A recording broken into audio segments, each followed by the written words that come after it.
Hey y'all, welcome back to the channel. Today's video is going to be pretty awesome because we have the brush mulcher, the Baumalight MP560, hooked up to the back of the tractor. And today we are going to do some kind of advanced deer planting here on the farm. So we're going to use the brush mulcher not to mulch brush. We're going to use the brush mulcher to actually till up some rough ground. So I said this in one of our other videos that we did where we took the brush mulcher out here. We really knocked down some pretty thick weeds and thick, not really trees, but real brushy, thorny kind of stuff. And it works fantastic. And I said, I almost wonder if this could be one tool you could put on the back of your tractor, put it on a trailer, take it to your lease, take it to wherever you're going to do some work, and use it to mow, mulch, and even possibly a very, very light till. So it's rated to go about 1.5 inches in the ground. We don't really want to go crazy because it's a pretty rocky ground out here, but if the tiller can handle it, why couldn't this thing handle it when this thing can go through trees and all kinds of other stuff we've seen here on the channel? So if you haven't seen those videos, check them out. But we're going to get this thing dirty. We're going to get this thing in the dirt, and we are going to get after it because we had some pretty good rain. So we have a lot of rain in the forecast, but we're going to do some advanced stuff today, which I'm going to talk you through right now. And I think you're going to enjoy this video. So let's have some fun. So again, the tractor is a 𝑇YM 5520. It's a legacy Branson model. Really, really excited. It only has about like 12 hours on it, so it's still pretty new. But then this is kind of the thing we're going to talk about today. This is the Baumalight MP560. This is a brush mulcher slash carnage bringer because this thing is absolutely a beast. It's built in North America, to the north, our friends in Canada, and all of these things are, I'm telling you all, I've never really seen anything, and I'm not sponsored. They're not paying me to say any of this stuff. I've never seen anything this heavy duty that goes on the back of a tractor. So these teeth are all very, very hard. They're replaceable if you break one. It comes with additional teeth if you break one, but there's all kinds of really cool features. I don't think I've ever talked about the fact that it has a wire fencing guard in here. So like if you get into some fencing and that wire goes in there, this will keep that wire out of the spools. But we're going to drive forward today. We're not even going to take this thing backwards because it can go backwards, which is what you've seen us do. But we've done a bunch of work back here where we've cleared a bunch of things, and then all of this I'm going to keep growing up. But the thing we're going to talk about is screening first. So when you're screening, you're trying to reduce social pressure, A, but B, if you're hunting a mature animal, like a buck that's 5-6 years old or older, they do not act like other deer. So a lot of you guys may know this. Leave the comments, help our other friends here, because we have a lot of people who are kind of newer to the outdoors, and we have a lot of people who are very experienced. So everyone's welcome here, all skill levels. But if there's a buck laying over here in that tree line, he could look right here and never have to show himself because he's just hidden back here doing deer things, right? So what we want to do is we want to make him have to come out of cover to see what's going on here in this plot. Now, a lot of the stuff is social. Deer are social animals until they become mature deer. Once they become a mature buck, they don't really hang out with their buddies anymore. They do in the spring, but then they break off and they go solo. They figure out how to live. And the ones who figure out how to live to be 5-6 years old, they kind of know what's up. So by us taking this strip here, and again, we're going to take the Baumalight, we're going to do 2 strips. That thing's about 5.5, maybe 6 feet wide. We'll probably do 10 to 12 feet on both sides. I'm not trying to till to dig a septic system here, guys. All we're trying to do is really turn up the soil, get it to where it's seed to soil contact, and then I'm going to plant something called Incognito, which is by Domain Outdoors. Incognito is like Egyptian wheat, sorghum. I should have planted this months ago because it can get up to like 10, 12 feet. I don't need it that high. I really just need it to be 4 or 5 feet to where, if there's a deer back there, he doesn't feel like he could see what's over here. Second thing we're going to do, we're going to use the Baumalight, in this big, huge clover pasture or clover field, whatever you want to call it, food plot and deer salad bar. We are going to put some strips. I'm just going to do a strip kind of randomly. I may do a strip right here of, again, Incognito in one strip just to kind of build some structure where they feel less pressure of being wide open. Deer love, especially mature deer, they love to have weeds or growth touching them as they walk through cover. They really, really like that contact with feeling like they have cover. And matter of fact, right here, where that kind of weed line, I guess you'd call it, I shot my target buck last year right there from that stand, and I barely saw him because he was walking right along these weeds, and his body was touching those weeds. So it was almost invisible. It was just by chance I saw him. So they are very, very good at hiding. So not going to go crazy, but let's go ahead and turn some dirt up, and then we're going to talk about maybe separating this whole big field, you know, maybe making this a little bit smaller into like a couple different fields. And finally, we're going to use some different seed, which I'll tell you here in a second. And what we're going to do with that seed is we're going to find a couple different spots here in this clover field to where it's almost a destination food, right? So there's clover and weeds and, you know, kind of some legacy seed that's in here from a long time ago. I can't till this. It's too rocky, it's too rough, and to be quite honest, it's on such a hill, I don't want the erosion.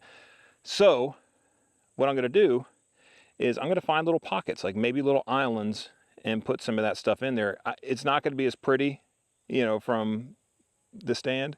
However, it is going to be far more effective in my opinion. So right there around that corner, I want to kind of cut that corner off, let something grow up, and then almost just direct movement. So anyway, well, that's the plan, and we are going to get this brush mulcher moving.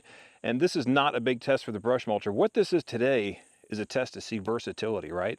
So the brush mulcher it's great at, like, there's no question. I could just cut a path through there and wouldn't even think twice about it.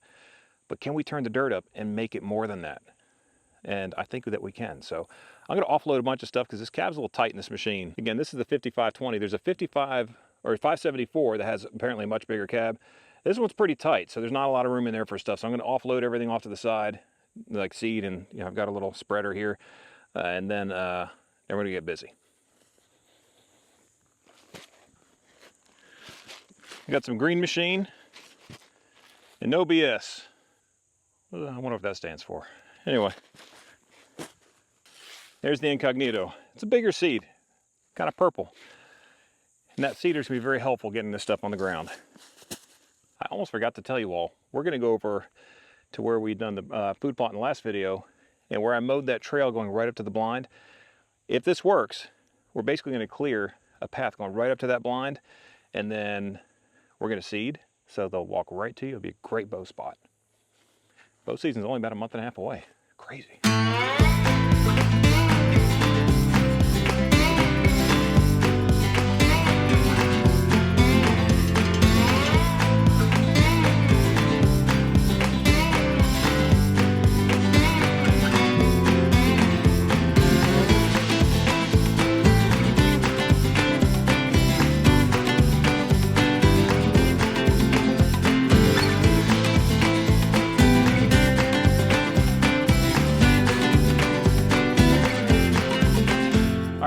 I really couldn't be happier. I mean, this looks great. It's, you know, it's not going to win any food plot awards, but it's going to do exactly what we wanted it to do. See, we kind of smoked a rock in the process, which, you know, it just basically smooths the entire top of it, which is just nuts, isn't it? Look at that, just smooths the whole thing. But all this thatch, this stuff will dry out. That'll just become mulch, and I have no issue with that. You know, we're going to have plenty of seed to soil contact here. And then what I did was I was going to do strips here, like the strip here, strip down there, but the hills are actually doing a great job of being cover. So any deer that's down here is not going to know a deer that's on the other side of this hill. So we're just going to leave that like it is, but I did till up something in here in the center, so we'll put some seed in there almost as a community gathering spot. Draw them out of the woods, come this way. There we are. So in the future, you know, if a buck is sitting back here, he can see what's in this little food area. So maybe the better thing to do is, you know, do that inside one of these little screening areas. But I don't know. You guys tell me what you think. I think for right now, we're going to call that good. So now time to get the seeder, and I'm going to get some seed on the ground. I'm not going to bore you all with watching me walk around with the seeder, but I'm just using that that 𝐸𝑚𝑎𝑛 manual spreader like I did in the last video. Check that video out if you'd like to see some seed spreading goodness.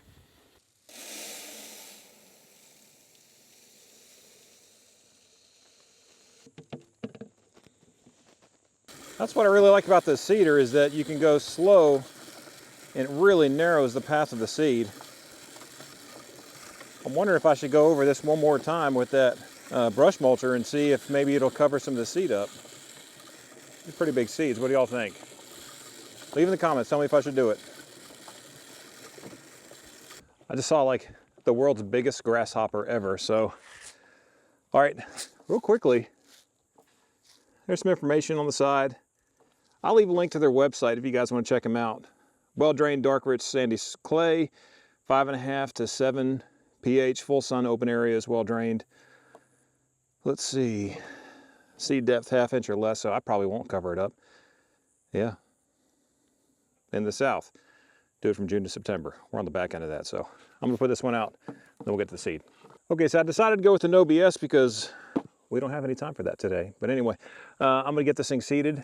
I'll put all of these like seeds down below so you can check them out. But after this, we're gonna go and take that brush mulcher and we're gonna do one of the coolest areas that I think we're gonna hunt this year. So we're gonna have some fun on that one. I gotta get this done though. Should have worn some sunscreen. I'm gonna hear it from Holly. I'm gonna get a little bit of overspray because I'm gonna see what that will do in the areas that we didn't scratch up with the brush mulcher.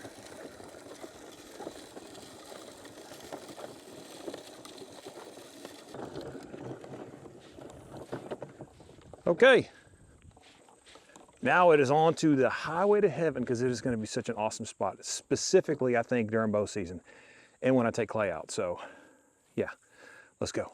Okay, we're in the shade now. That's nice. So this is where I mowed when we did this plot behind me. Again, this plot's not really coming up all that great, so I'm not excited about that. But if it doesn't, I'll hit it with oats and we'll call it a day. We got a rain coming, so we'll actually see if anything germinates. We had rain right after I planted, but then we had about 2 weeks of really, really hot. So maybe it killed the seed off. We'll see. But check this out.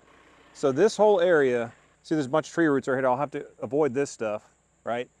This is all coming out with the tree saw. I'm going to come out here with the skid steer, cut that, get that stuff out of the way. But in the meantime, while I have the mulcher on here, I'm going to go and scratch all this up. Hopefully get a nice little green blanket here to where come youth weekend, maybe Clay sitting up there and see something out here, have them kind of munch up there. I'm not going to go too far to the blind because I don't want to really all that close, but I'm going to at least get it to where there's a path, 2, maybe 3, swaths across. Scratch it up. Again, we're not tilling, we're just scratching it up.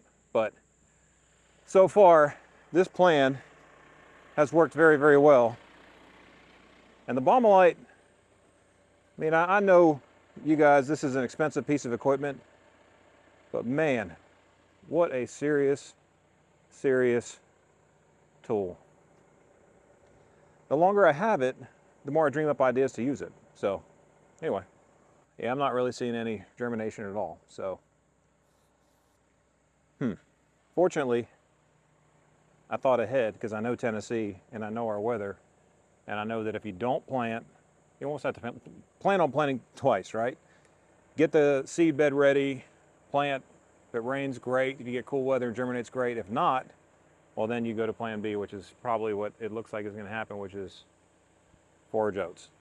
All right, let's get this thing scratched up and let's move on to getting this thing seeded. I'm going to make sure I avoid these roots up here. A lot lumpier than I expected. All right, maybe this is not the best plan.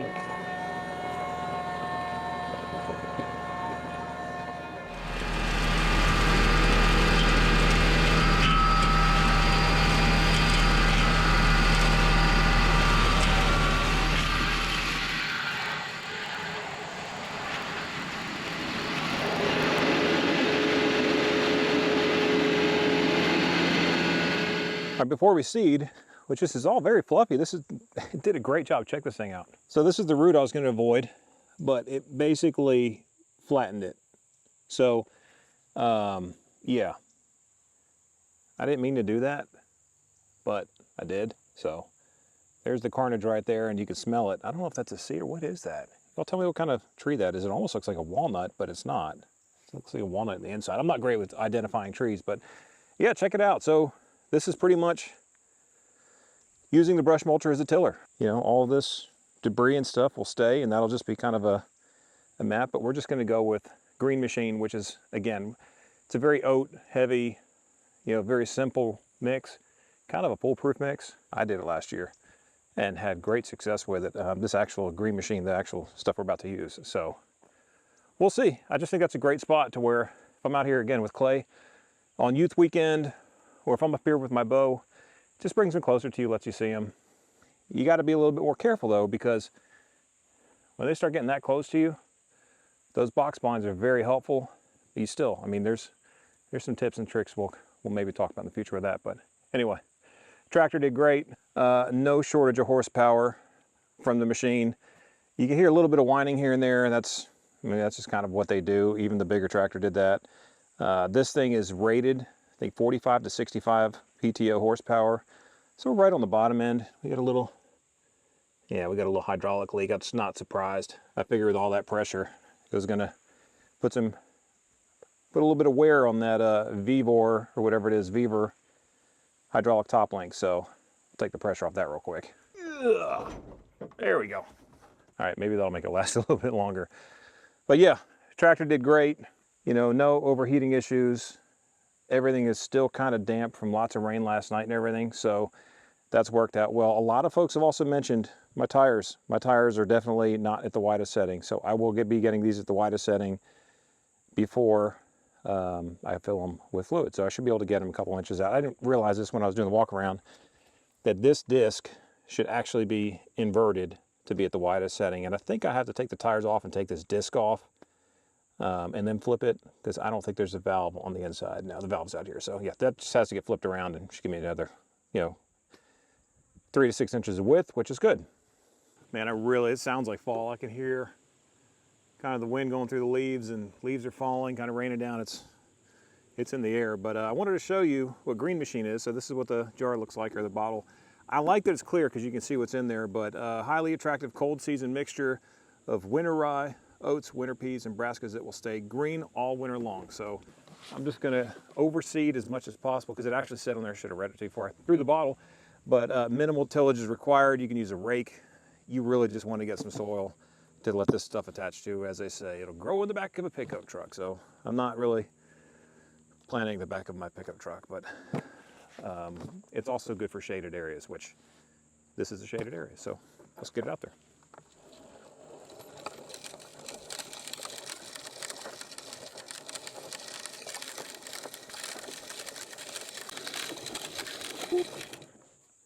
Glad I missed that guy.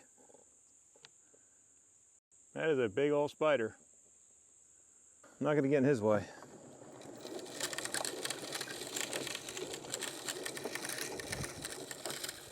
Well, what do y'all think? I think it did a great job. So really the whole point of this video was like, can a tractor and one attachment go to a property and get a lot of work done, right? We did a lot of work here today, guys. We did a lot of stuff together. We did some screening. We did some more food that's gonna be for the wildlife. We scratched up a bunch of earth. I actually got this thing set up on this category 1 tractor today, which, you know, I'm not gonna really get into. It's just finding the right pins and really, you know, some adjustments on it. But I really wanted to see how this thing would handle, how this 55 horsepower tractor would handle this brush mulcher, because my 73 horsepower tractor, you know, that thing is like, it's almost too big for this implement. So both of them though work flawlessly. So I do notice a difference with not having a whole lot of rear weight on this machine, which I'm gonna fix. As I talked about, I'm gonna widen the tires. You guys are right, the tires aren't at the widest, and I need to fill them with some kind of ballast. So I'll be doing that sooner than later. But yeah, I think you could put this on a trailer, and I think we've proven it today, right? I think that you can put it on a trailer, you can clear brush with it, you can mow with it, you can till with, not till, but what do we scratch the ground? It's a ground scratcher. I don't know what we call this thing as far as that goes. Tilling is really turning up soil. It's not gonna do that, but it's gonna give you great seed to soil contact. So with these colder seeds, like the winter rye and the winter oats, you know, these things that stay green kind of all winter long, it is a great tool to be doing this, because I'm finding myself doing this in areas I never would take the tiller. So, you know, the longer I've had this thing, and yes, this is provided to me by Baumalight. So I don't know if I said that earlier or not. I think you guys already knew that, but it's an expensive piece of equipment.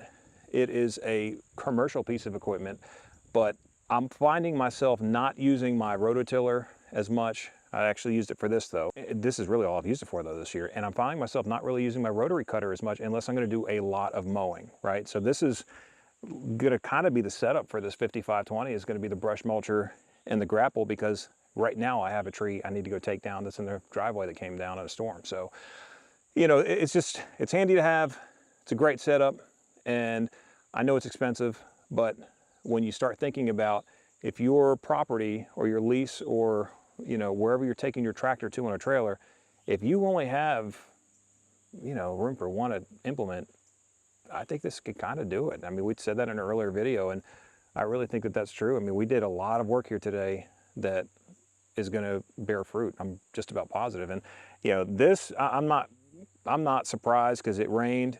We had a great rain after we planted this food plot, and then it just went nuclear hot again for like 2 weeks, not a drop of rain. So the seed probably germinated and then died. So if that happened, it's not a big deal. Hit it with forage oats and we'll call it a day. So we'll have like a trail of winter greens going into forage oats. We'll have plenty of food here, guys. I'm not worried about it. This is supposed to be fun. So I appreciate you guys watching this video. If there's other things you'd like to see with the brush mulcher, please let me know. But man, it's a winner. It's an MP560 made in North America. You have to go through a dealer network to purchase one. And if you're interested in that, I'll leave a link to Baumalight under this video, and you could find their dealer locator to find out who could do that. Rental yards and stuff also buy them. Again, this is not, I've had people say, it's too expensive for, for one person. Yeah, if you have like 5 acres, this is way overkill. But if you have a large piece of property or multiple properties, or you hire yourself out, I think this is buy once, cry once. So anyway, appreciate you guys watching this video. I'll catch you in the next one. Joe the Farmer. We out.